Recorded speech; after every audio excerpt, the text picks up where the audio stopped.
Hare Krishna. We continue reading from Bhagavad Gita as it is, chapter 6, Dhyan Yoga.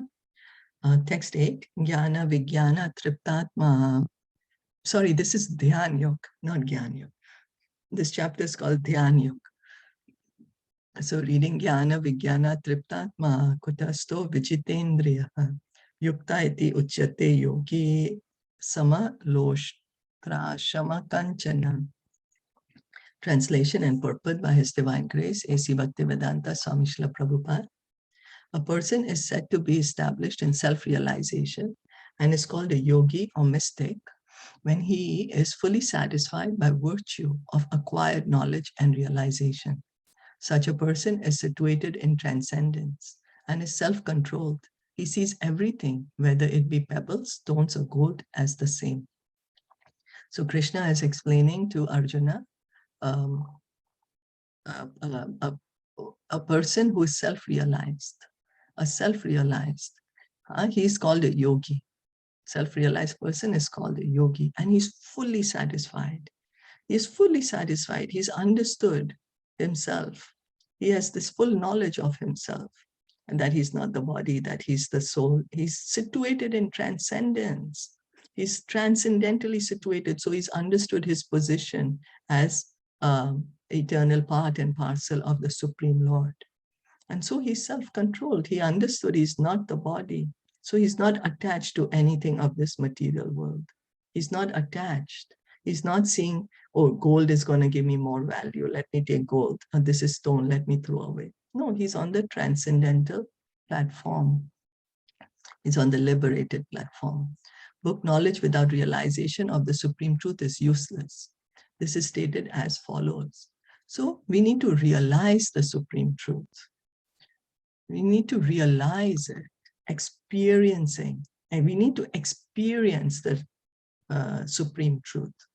So, Ata Krishna Namadi Nambhavet Grayam Indriye Sevon Mukhehi Jivado Swayam Eva Spurati Adaha. No one can understand the transcendental nature of the name, form, quality, and pastimes of Sri Krishna through his materially contaminated senses. Only when one becomes spiritually saturated by transcendental service to the Lord are the transcendental name, form, quality, and pastimes of the Lord revealed to him. Bhakti Rasamrit Sindhu 1-234.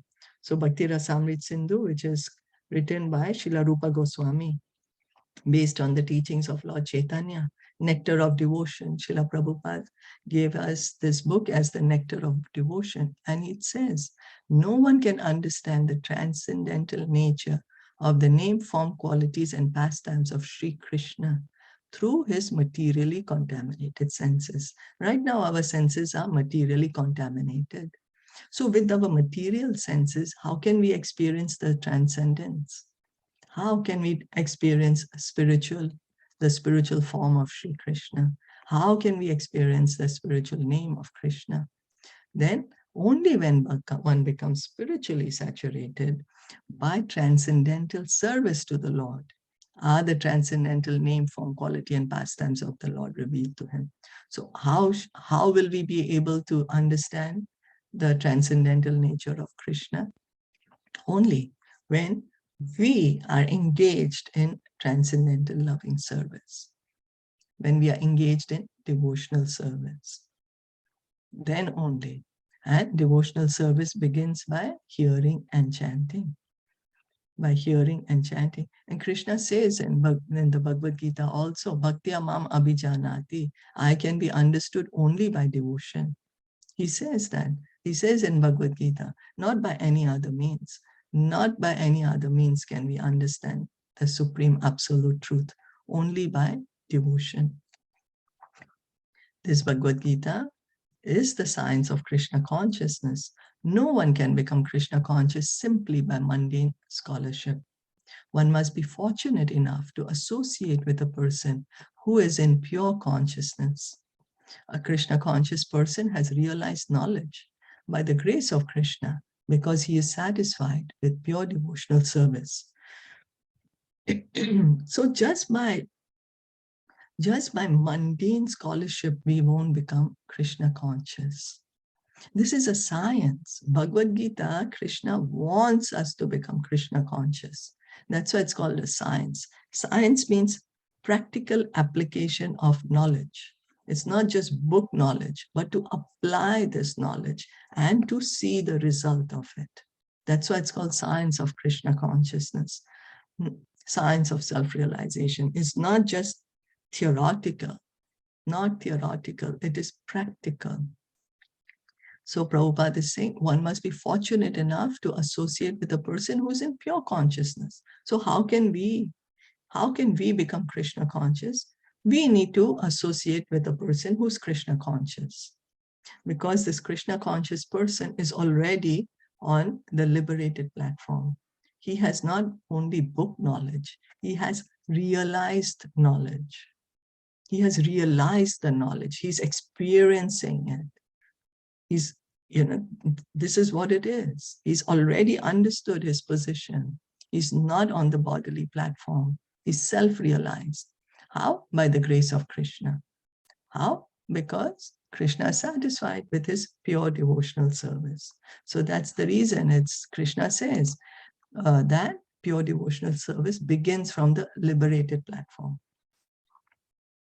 Pure devotional service begins from the liberated platform. And how does this realization come? By the grace of Krishna. Krishna, he's in our heart as Paramatma. He reveals the knowledge to us within our heart. How? When he's pleased with our devotional service. By pure devotional service. By realized knowledge, one becomes perfect. So when we realize the knowledge, that who am I originally, what is my original position? That's our perfect position. By transcendental knowledge, one can remain steady in his convictions. But by mere academic knowledge, one can be easily deluded and confused by apparent contradictions. So once one has already realized this position, he has transcendental knowledge. Nothing is going to move him out of that position. He's already on his original position. He's already in his original position. So nothing else is going to bewilder him. Nothing. It is the realized soul who is actually self-controlled because he surrendered to Krishna. So the pure devotees, they are realized souls. They are liberated souls. And they are self-controlled. They have nothing to do with the body. They don't look at themselves as the body. They've already understood their original position. And how? His senses are controlled. Why? Because he surrendered to Krishna. He surrendered to Krishna. He does not want to separately enjoy his body. He does not have a desire to enjoy his body. He's transcendental because he has nothing to do with mundane scholarship. He does not want a label. He's not looking for a label that you're such a great scholar. Once you're already situated on the original position, you don't need anything material. Nothing material can attract. For him, mundane scholarship and mental speculation, which may be as good as gold to others, are of no greater value than pebbles or stones. So he already is realizing the knowledge. He does not need any labels. He does not need any bookish mental speculation. Nothing is going to attract him. Why? Because he's already in his transcendental position. He's already self-realized. So mundane scholarship and mental speculation have no value to him. He's completely Krishna conscious. Completely Krishna conscious. And so Krishna is telling us that such a person, he's completely realized, he has complete knowledge, he is self-controlled, because he surrendered to Krishna, so he's revived his original Krishna consciousness. And Krishna wants us to come to this point. That's the reason he's giving us all this knowledge. He wants us to come to this point. And the easiest way to come to this point is hearing and chanting. Hearing and chanting. That's the process given to us in this age of Kali. Through bhakti, through hearing and chanting. we can come to this liberated platform. Is that okay? So regular, hear for a long time, continue hearing for a long time. And we will come to this position. Is that okay?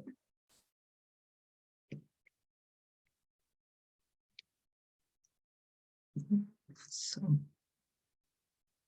if no comments or questions, we'll end here. Srimad Bhagavad Gita ki jai, Srila Prabhupada ki jai, Gaur Bhakta Vrinda ki jai, Hare Krishna.